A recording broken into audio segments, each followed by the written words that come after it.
Eto na nga, tulad ng inaasahan mga tol, no? Kaugnay ng pagkakaaresto kay dating Pangulong Duterte mga tol dahil nga sa bisa ng warrant of arrest na inirelease ng International Criminal Court o ICC mga tol. Nagalit ang China at nagbabala sa ICC versus politicization, sabing ganon sa pag-aresto nga dito kay dating Pangulong Duterte mga tol. Ako personally mga kapatid, no, hindi ako pabor.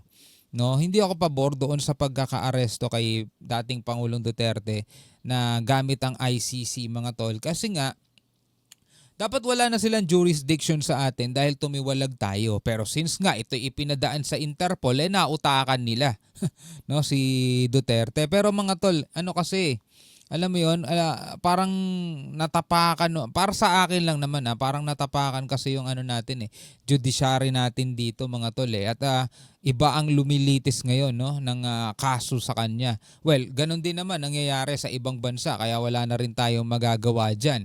Nangyari na Pero eto, panoorin natin mga kapatid, eto nga naging reaction nga ng China dito sa nangyari nga no kay dating Pangulong Duterte na alam naman nating best friend niya no. Panoorin natin to mga kapatid mula rito sa UNTV News. Nagbabala ang Chinese Foreign Ministry sa mga hakbang ng International Criminal Court o ICC kasunod ng pag-aresto kay dating Pangulong Rodrigo Duterte. Ayon kay Mao Ning, tagapagsalita ng China Foreign Ministry, ang gagalit si Mao Ning. Dapat gamiting maingat ng ICC ang kanilang otoridad ng alinsunod sa batas at iwasan ang politicization at dobleng pamantayan kaugnay sa pag-aresto nito sa dating Pangulo ng Pilipinas. Ipinahayag ito ni Ning matapos na hulihin ang pulisya si dating Pangulong Rodrigo Duterte sa bisa naman ng warrant of arrest mula sa ICC na nagdulot naman ng internasyonal na atensyon at alalahanin hinggil sa mga legal at pampolitikang implikasyon nito. Actually mga kapatid, hindi lang naman si Duterte mga tol no ang may nakabinbin na kaso dito sa ICC. Ayon din dito sa balita dito sa Net25 mga kapatid, ibang world leaders yan pakita ko sa inyo yung title Ibang world leaders may outstanding warrant din no sa ICC. Ang diferensya lang mga tol kung gaano mga kapatid maipatutupad ng ICC yung standing arrest warrant nila sa ibang leader. For example na lang mga kapatid kay Netanyahu, 'di ba? May problema din yun sa ICC kay Putin. 'Di ba? Nagkataon mga tol si Duterte kasi hindi na siya presidente. Hindi niya na kontrolado mga tol yung mga pulisya rito. Unlike kay Netanyahu at saka kay Putin mga tol, sila pa rin yung nakaupo. So kontrolado nila. Kasi wala naman sariling pulis tong itong ICC mga tol 'di ba? So, 'yun ang problema, 'yun ang diferensya. So panoorin natin 'to mga tol mula rito sa Net25. Bukod kay dating Pangulong Rodrigo Duterte, may iba't ibang world leaders na may nakabinbin na arrest warrant mula sa International Criminal Court.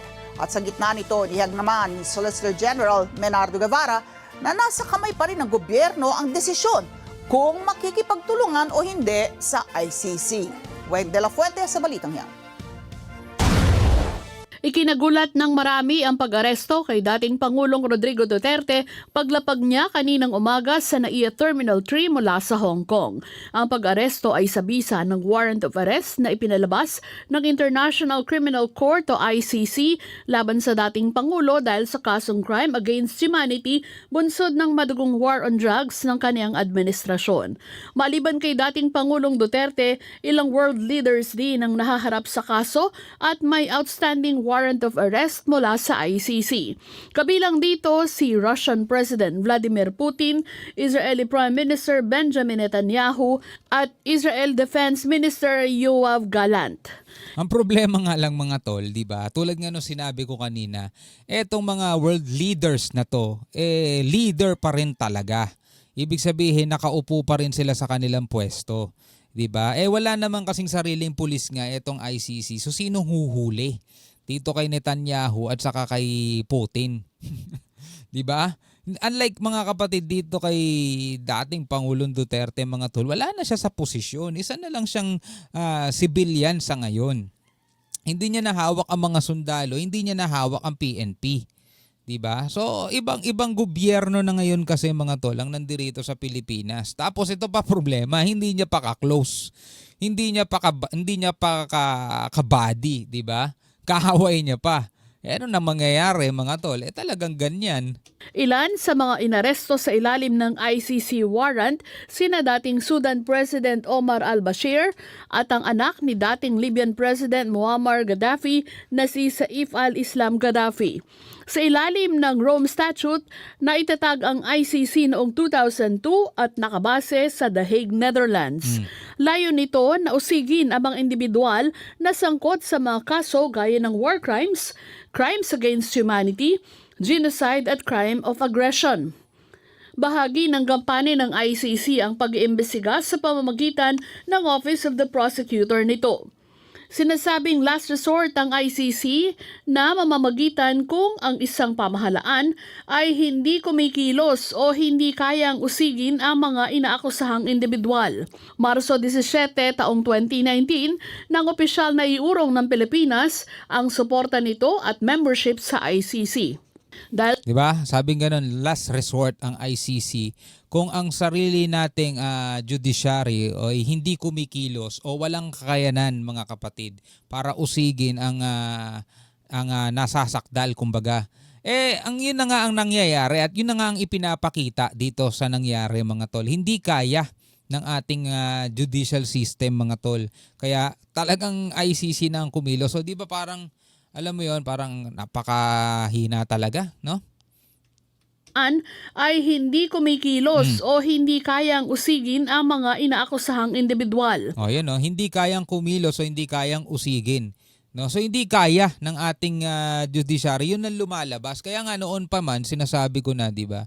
Kung ako tatanungin, kung ako lang naman ang tatanungin, bahala kayo, basta kung akin lang naman. Hindi ako pabor mga tol dun sa panghihimasok ng ICC. Kasi may sarili tayong judiciary dito Yun nga lang mga tol, ipinapakita lang talaga ng Pilipinas na hindi ganun tayo kalakas mga tol. No? Hindi ganun. Kasi dito sa Pilipinas, nagtatalo-talo Marso 17 taong 2019, nang opisyal na iurong ng Pilipinas ang suporta nito at membership sa ICC. Dahil sa pag-atras ng Pilipinas sa ICC, naging issue kung may karapatan ba talaga ang kapulungan na mag-imbestiga at umusig sa Pilipinas gayong hindi na opisyal na miyembro nito ang bansa. Isa pa yan, di ba? Hindi na tayo opisyal na miyembro Bakit nangingialam pa rin yung ICC? Di ba? Ba't pa rin nila ipinagpipilitan? Di ba? Bakit nila ipinagpipilitan? Hindi na nga tayo member dyan Kahit ipadaan pa nila sa Interpol yan, sila pa rin yun, ICC pa rin yun Diba? Bakit nila lilitisin yung isang leader ng isang bansa o naging leader ng isang bansang hindi naman member sa kanila? 'Di ba? Imagine that mga tol. Giit ng ICC, kasama pa rin sa kanilang jurisdiction ang mga posibleng crime against humanity ni dating Pangulong Duterte na nangyari noong November 2011 hanggang March 2019 bago kumalas ang Pilipinas sa ICC. So ibig sabihin pala kahit kumalas ka sa kanila, pasok pa rin sa jurisdiction nila yung nangyari nung member ka pa. Ganon. Dapat pala ginawa ni Duterte bago pa siya umupo, nung pag-uupo niya bago pa siya kumilos at ginawa niya yung mga ginawa niya dati, dapat pala kumalas na siya, ganon. Sa kasong isinampa ng mga pamilya ng biktima ng extrajudicial killing sa ICC, pinapapanagot ang dating Pangulo at iba pang opisyal ng kanyang administrasyon dahil sa libo-libo umanong namatay sa ilalim ng madugong war on drugs. Sa isang mensahe naman sa Net25, sinabi ni Solicitor General Menardo Guevara na political question o policy ng isang gobyerno kung makikipagtulungan o hindi sa ICC na hindi maaaring pasyahan ng Office of the Solicitor General. Ipinaubaya naman ng Solgen sa mga abogado ni Pangulong Duterte kung kukwestiyonin ang inilabas na warrant ng ICC sa Korte Suprema. Weng de la Fuente, So yun na nga mga kapatid, no? Hindi tayo pro Duterte. Alam niyo naman mga kapatid, pro China yan. At pag pro China, hindi natin masyadong ano eh. Pero eto, no, nandun pa rin tayo sa patas lang mga kapatid. No? Hindi natin maintindihan kahit na tayo ay tumiwalag na sa ICC, naging mabisa pa rin yung inilabas nilang warrant of arrest laban dito sa dating Pangulo. No, hindi naman natin sa isinasantabi yung mga biktimang nagrereklamo at na parang nabunutan ng tinik dahil sa wakas tila nakamit na nila yung kanilang matagal nang inaasam na hustisya sa kanilang mga kamag-anak na naging biktima di umano ng war on drugs ni Duterte. Pero again, ganun pala yun mga tol, no? Kahit na hindi ka na member o tumiwalag ka na dyan sa ICC, kaya ka pa rin nilang pakialaman, no? At ang pinakapakita lang talaga rito mga tol, na hindi kaya ng ating judiciary mga tol na litisin o usigin yung mga ganitong malalaking tao na nagkasala dito sa ating bansa o sinasabihang nagkasala dito sa ating bansa, hindi kaya ng ating sariling judiciary. Kaya ang last resort, sabing ganun nga kanina rito, pagpanghihimasok na ng ICC at kaya nila manghimasok mga tol kahit na hindi ka na member. No? Anyway, nasa sa inyo pa rin ang inyong komentaryo. Pwede kayong mag-comment sa ibaba. Alright, hanggang sa muli mga tol. Ako nga pala si Shobaldi. Peace out.